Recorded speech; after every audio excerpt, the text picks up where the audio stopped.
current U.S. Senate candidate, Sam Brown.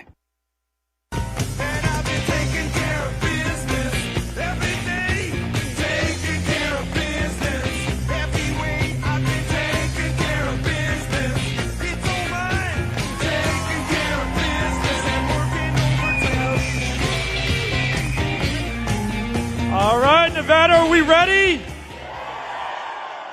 Are we ready to reclaim America? Are you ready to win on November 5th? Are you ready to see President Trump back in the White House? Are you ready to retire Jackie Rosen? All right, all right. Look, guys, Sam Brown here, and it is a true honor to stand here before you as your nominee for U.S. Senate.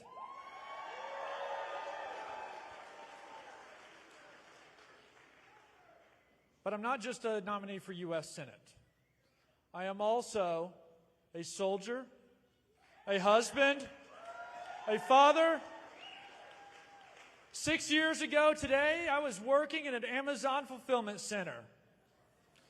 Look at us now. As Jackie Rosen was running for a re-election, I was in there working 10-hour shifts, and in the weekends and at nights, building my business to pursue the American dream. And it is time for us to reclaim America now.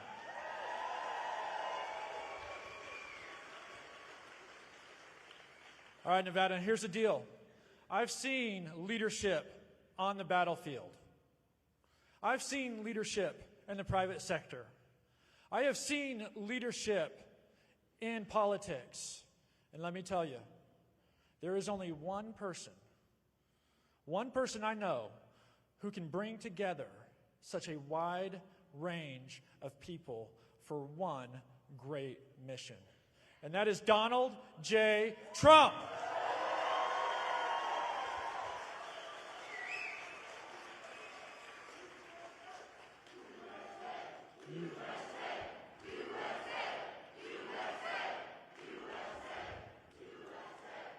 All right. Now let me tell you something. I'm just going to share with you briefly a few things. And one is, I just want to impart to you the most important lesson I learned in my life. And that was from the battlefield of Afghanistan. As I was burning to death, and I had done everything I could to save my own life, and I couldn't do it. I was waiting, literally, for the relief of death. And I heard the voice of one of my soldiers in that moment. I couldn't see anything, but I could hear.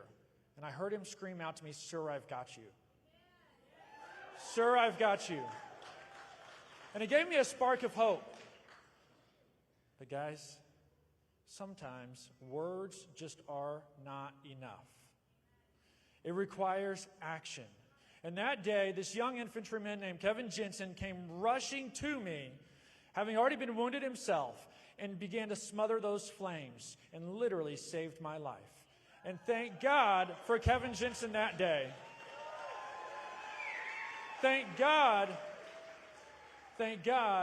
for people like President Trump, who's doing the same thing for us now. He doesn't just offer us words. He offers himself for this country. But guys, I know something else about leadership. Leaders can't do it alone. Leaders cannot accomplish the mission alone. And that is why I'm so proud to be standing on this stage today, as we have got two phenomenal leaders, Robert F. Kennedy Jr. and Tulsi Gabbard.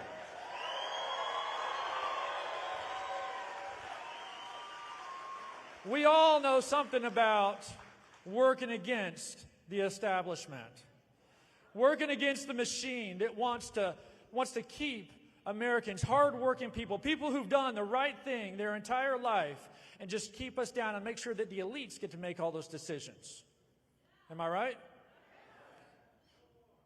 Bobby and Tulsi have seen up close and personal what this Democrat Party is about. That is why they have been pushed out. But President Trump, he's just here for America. And they are here for America as well. And that is why they have come alongside President Trump in this mission to make sure that America is healthy again, to make sure that America is strong again, to make sure that we don't have these endless wars anymore, that we send off the best and bravest out of our communities to die or to be maimed. To push back against Big Pharma that wants to line the pockets of politicians like Jackie Rosen, Jackie Rosen supports mandates on these shots. Yeah. And guess what? Guess who's profiting all the while as these mandates go out and soldiers and service members from our fine military get kicked out of the service for refusing a shot? Jackie Rosen and her hundreds of thousands of dollars of Big Pharma stock are the ones that are profiting. And thank God we've got people like Robert F. Kennedy Jr. and Tulsi Gabbard to push back.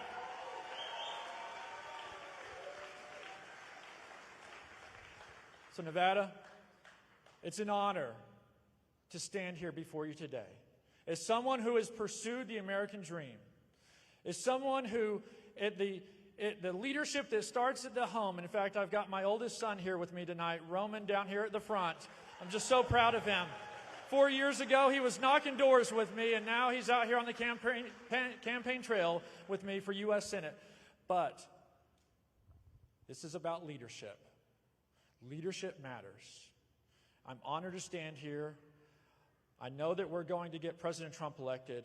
I'm asking for you to vote for me as well so I can serve you in the Senate.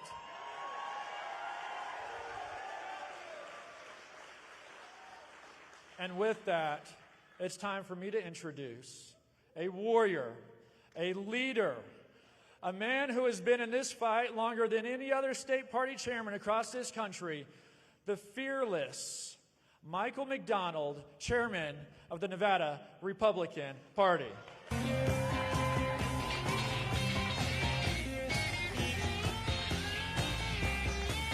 Sam, come here. Sam. Let's get another round of applause for our warrior, the true hero, the veteran. Put everything on the battlefield. He's putting everything right now on the line for all of us. I ask you return the favor, return the commitment that this man has been about. And you will not be afraid to ever call him senator. I guarantee that. His word is his bond. This is a man's man. One more time, Sam Brown.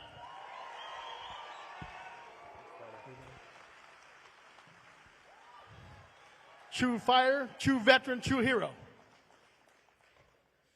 All right, Las Vegas. Nice, great show out. Thank you for showing up. I keep bragging about you, and you keep fulfilling it. There's a couple special guests I want to recognize. Our chairman, Jesse Law. Vice Chairman Devin Livesey. We have PAA podcasters in the house. Where they at? In the back? All right. Make us all proud, guys. Each one of us here have a story, a personal story that's invited to us. I come from a Democrat household. I am a son of an Irish immigrant. Irish need not apply. Well, grandson, I should say. Irish need not apply. And it's something that was very difficult because all of us have had struggles. Everyone in this room, your family has struggled at one time or another. That's what makes us great. If it was easy, we wouldn't be standing here. We'd be Democrats. Just kidding, because I know there's some Democrats that showed up tonight. They called me on the way over. So I had to give them a hard time. But next to you have Democrats, you have independents. You have people that want to make a difference. And that's what it's about. It's about telling your story. This is not about Republican. This is not about Democrat. This is not about independent. This is about you and your family lining up, making the right choice so they have a future. It's about making the commitment that you're going to get all your friends out to vote. Even people, I have friends of mine who have never voted before are voting the first time in this election. And I'm proud of them that they're going to show up and vote down ticket Donald J. Trump all the way down.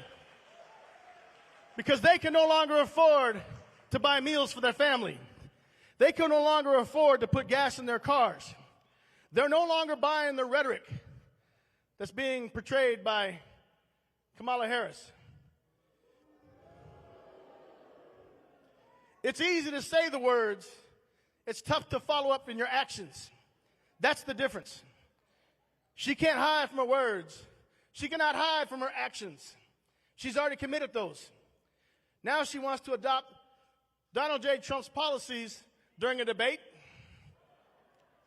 during a 3-on-1 debate. Come on. Does anybody think that was fair? Exactly. Because you know why? There are Democrats. There are union leaders that showed up today to walk for us, to knock doors for us. Look, the fat cats back east, the union bosses, they have to kneel before Kamala. The working men and women that are struggling just like you and I don't. They're out knocking doors to make sure we turn back Nevada and turn it red once again.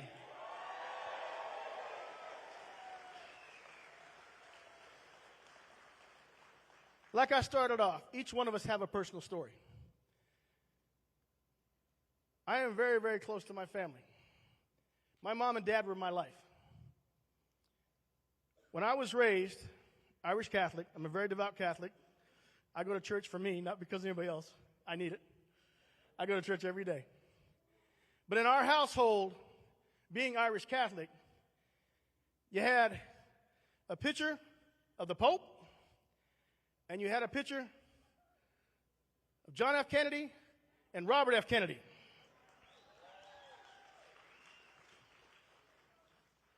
As times have changed, the true leaders have spoken. It's sad for me to say this, and I say this to all my fellow Catholics. There's no longer a picture of the Pope in my house, but there is a picture of Robert F. Kennedy Jr. in my house.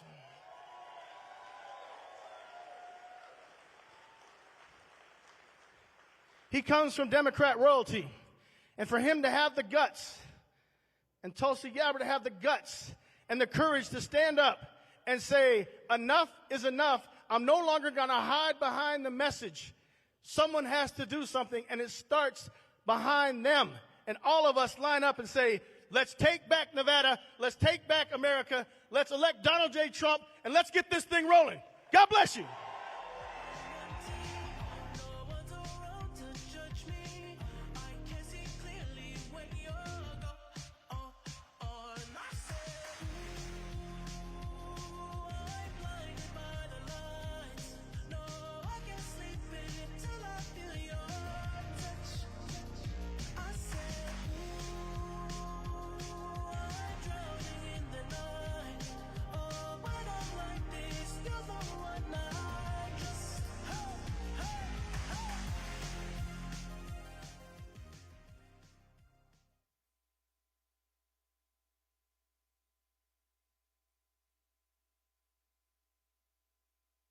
Ladies and gentlemen, please welcome your moderator for this evening, former American race car driver, Danica Patrick.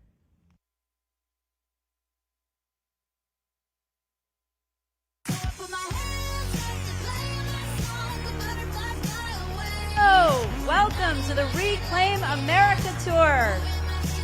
I'm telling you, you can feel your energy from the back. It's palpable. I'm excited. I mean, I get a little nervous to do these things for sure. It's definitely a lot easier to be on the other side of it and answer questions. But I truly feel called to doing what I'm doing now and to be able to have this opportunity, have this conversation, to highlight them, to use my own platform. So thank you all for showing up. I'm happy to be here. I'm happy to be back in Vegas. This is, I love Vegas. I probably raced in Vegas more than any other place in the country. My parents came, and I was having this conversation. I'm like, I think I've raced in Vegas more than anywhere else. So it's good to be back here, but you're definitely not here to listen to stories about me and race cars. I mean, I probably have a couple interesting ones, but not for today. You're probably wondering why I'm here. What do I have to do with politics? And that is a fair question. My story starts in December of last year. I was going to the event in Phoenix called AmFest. Has anyone heard of that? Did anyone go? Charlie Kirk does an incredible job with Turning Point. Yes. Great human being. Great American. And the lineup of speakers was just so stellar, and I thought, this looks fun. I'm local. So I said to my dad, hey, Dad, do you want to go? Because my dad's been into politics forever. And he said, you know what? You should bring your sister. So I was like, all right, that's, I'm not going to say more fun, but. So my sister flew out. We had a great time. I posted a bunch of pictures. And I'm not going to lie, red is my favorite color. I don't wear it because I'm Republican. I wear it because it is my favorite color. It just works well. So the photos definitely had a color theme. And I posted these photos and I said, I love America. Let's make America great again.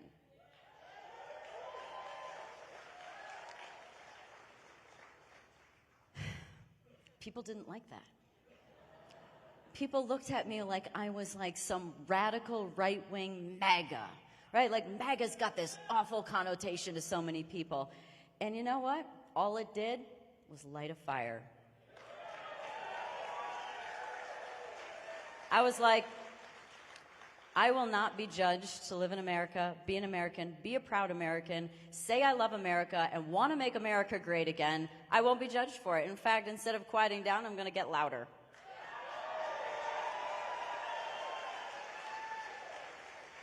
So from that point on, I used my platform in every way I could to highlight people, to give them a bigger voice, a microphone, and speak my own truth. You know, I just want to say, you know, I was raised in a middle-class family. And my parents love their garden. They still do.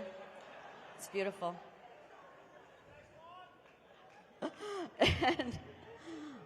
But my parents instilled really good values in me. They instilled values to dream really big, to be honest, and to work hard. And I feel like the American dream and those values are being crushed more and more all the time. And we need to bring that back to life. We need to be able to have these dreams. So, you guys want to, you know, I don't know, make America healthy again? You guys want to make America great again? Good. All right, well, let's bring out the stars of the show tonight, because that's who you're really here to see. Please welcome Robert F. Kennedy Jr.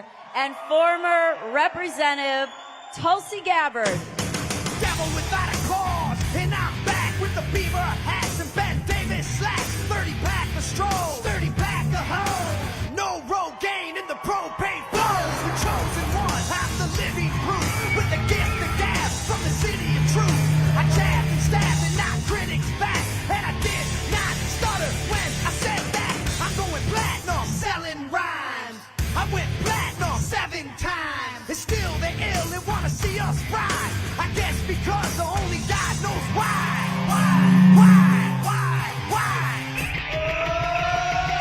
They call me cowboy. I'm a singer with black. So throw a finger in the air. Let me see where you're at. Say, hey, hey. Let me hear where you're at. Say, hey, hey. I'm giving it back. So say, hey, hey. Show me some metal and say, hey, hey, hey, hey. We love Kid Rock.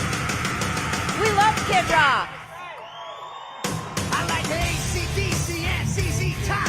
We'll see this beasties and the kings on rock. Thank you. Good to see you. I love you back. All right, I'd like to kick this off on the heels of Make America Great Again, because this being such a triggering thing, I'd like to make this real. What does that America look like? That great America. Please describe that to me in your eyes. We okay with the audio? We're vibing so high, It everybody. looks like everyone in this room here tonight. Seriously, you know, it's a pretty incredible thing to be able to go and visit with people like you in all different parts of the country, and it is so hope-inspiring because of the thing that brings us all together. So when we talk about Make America Great Again, what is that? All of us here come from different backgrounds, different walks of life. We all have our own stories, our own experiences. But what is the one thing that brings us together? It is our sincere and deep love for our country. and that we cherish deeply freedom and the ability for us to live in a peaceful and safe country, to be able to live out our right to life, liberty, and the pursuit of happiness, and to make our own decisions for ourselves. You know, living in a country where we have clean water to drink and clean air to breathe. Living in a country where we don't have to live under this dark cloud of looming nuclear war closer than we ever have been before. Living in a country how you were raised, Danica, as your parents taught you, my parents taught us. I grew up working in our family's little restaurant in Hawaii, a small business. You go out and you work hard and you can live that American dream. All of this centers around our ability to live free in this country that we love. Oh, I'm very, very happy to be here. Thank you, Danica. Thank you, Tulsi, and thank you all for being here for that wonderful.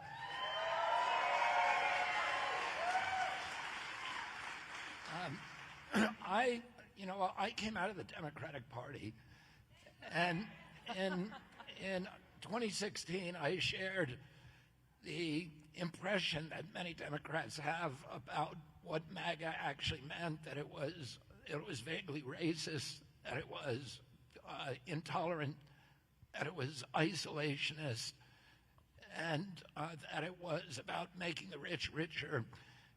And I've come to know President Trump and to know so many of you. I've met all across the country. And I've come to have the exact opposite impression about what MAGA really means.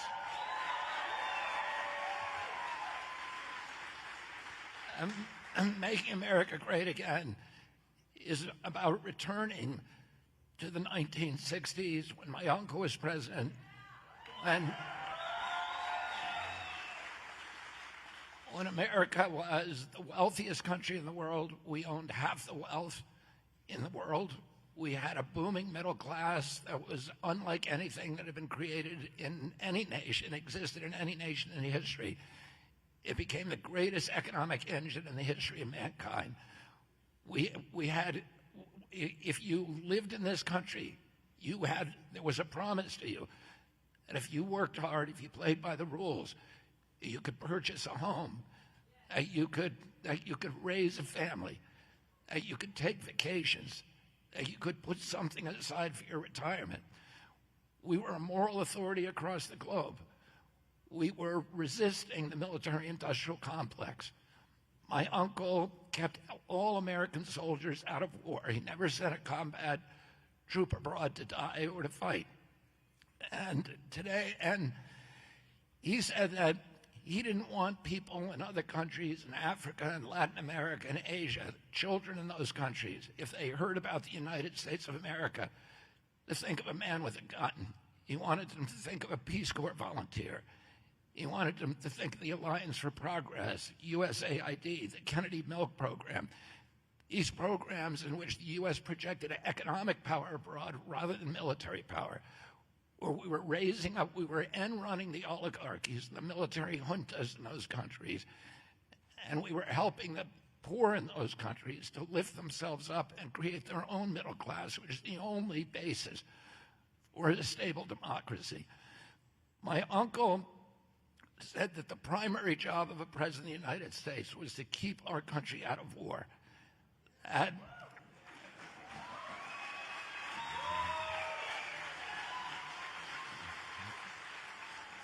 he understood that every empire in history has collapsed because of one issue of trying to support an overextended military abroad.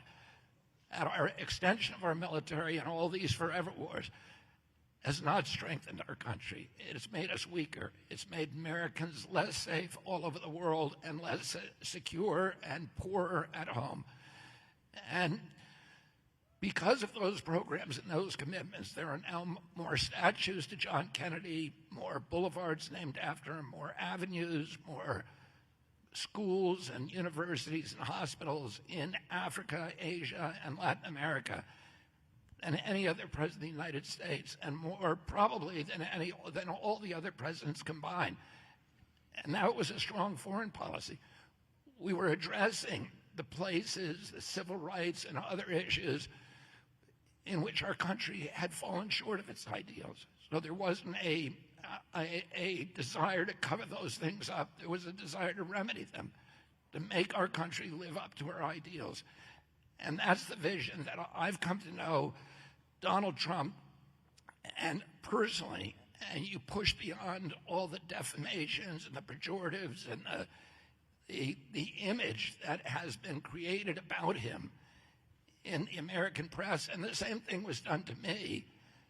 Oh, and I understand that you can't believe everything that the general impression that you hear from the mainstream media about anybody.